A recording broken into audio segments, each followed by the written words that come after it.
আপনি যদি জীবনেও চালতার আচার না বানান এবং ফার্স্ট টাইম আমার রেসিপিটি দেখে যদি আপনি চালতার আচার বানান, তাহলে আমি গ্যারেন্টি দিচ্ছি ইনশাল্লাহ আপনার আচারটি বেস্ট অ্যান্ড বেস্ট হবে। ফার্স্ট অফ অল চালতা একটু শক্ত টাইপের হয়, সো খুবই সাবধানে চালতাটা কেটে নেবেন। আমি এখানে প্রায় 5টার মতো চালতা ঠিক এই চিকন চিকন সাইজের কেটে নিয়েছি। এই টাইপের হলেই সব থেকে ভালো হয়। নিয়ে বাস ভালোভাবে ধুয়ে গরম পানির মধ্যে হলুদ আর লবণ দিয়ে একটু সেদ্ধ করে নেব। সেদ্ধ আমি কিন্তু বেশ ভালোভাবে করেছি, যেহেতু সেদ্ধ হতে কিন্তু অনেক সময় লাগে, একটু শক্ত টাইপের ফল তো, তা ভালো করে একটু সেদ্ধ করবেন। যখন দেখবেন কালারটা ঠিক এমন হয়ে এসেছে হলদেটে হলদেটে, তখন এবার এটা নামিয়ে নেবেন।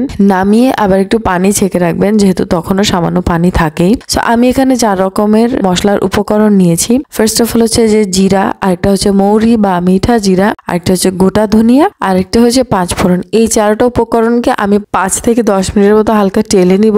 যখনই দেখবেন একটা সুন্দর স্মেল ছুটেছে, জাস্ট সাথে সাথে নামিয়ে গরম গরম এগুলোকে ব্লেন্ড করে ফেলবেন, তাহলে মশলাটা খুব ভালোভাবে গুঁড়ো হয়ে যাবে। ঢাকনাটা অবশ্যই বন্ধ রাখবেন, না হলে কিন্তু আবার মশলার যে স্মেল সেটা কিন্তু নষ্ট হয়ে যাবে। এবার আমি সরিষার তেল নিয়ে নিলাম, একটু বেশি করেই নিবেন। আর এর মধ্যে আমি অ্যাড করে দিচ্ছি 4টা শুকনো মরিচ। গুড় মোটামুটি আমি ভালো কোয়ান্টিটিতে অ্যাড করেছি। 5টা চালতা হিসেবে আমি বেশ ভালোই, আসলে এটার কোনো মেজারমেন্ট নেই, ব্যাস আপনার যত মিঠা পছন্দ অত মিঠাই এখানে অ্যাড করে দেবেন। আমি আমার পছন্দ অনুযায়ী আমি গুড় অ্যাড করে দিলাম। দেন আমি এখানে চালতা অ্যাড করে দিয়েছি, বাট চালতা অ্যাড করার আগে চালতাগুলোকে আমি একটু ছেঁচে নিয়েছিলাম, না হলে কিন্তু মশলা ঢুকবে না। সো ছেঁচে নেওয়াটা খুবই ইম্পর্টেন্ট। যারা গ্রামে আছেন তাদের জন্য থেতলে নেওয়াটা আসলে কোনো সমস্যাই নেই, পাটাপুতার মধ্যে জাস্ট থেতলে নিলেই হবে। বাট যারা শহরে আছেন তাদের জন্য একটু প্রবলেম হয়ে যায়। হামানদিস্তা যদি বাসে থাকে তাহলে কিন্তু আপনারা ছেঁচে নিতে পারবেন। ছেঁচে নেওয়ার পরে আমি এখানে ভালোভাবে 10 মিনিট একটু মাখিয়ে এরপর আমি অ্যাড করে দিচ্ছি একটু লাল শুকনো মরিচের গুঁড়ো।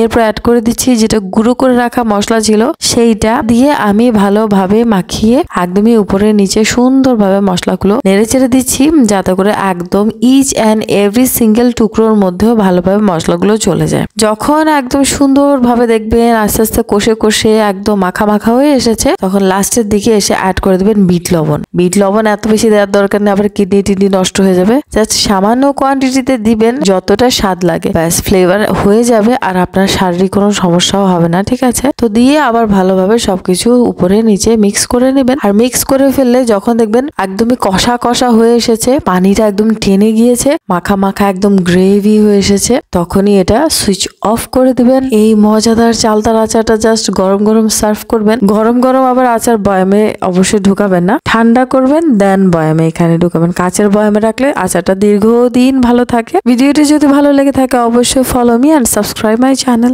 আসসালামু আলাইকুম।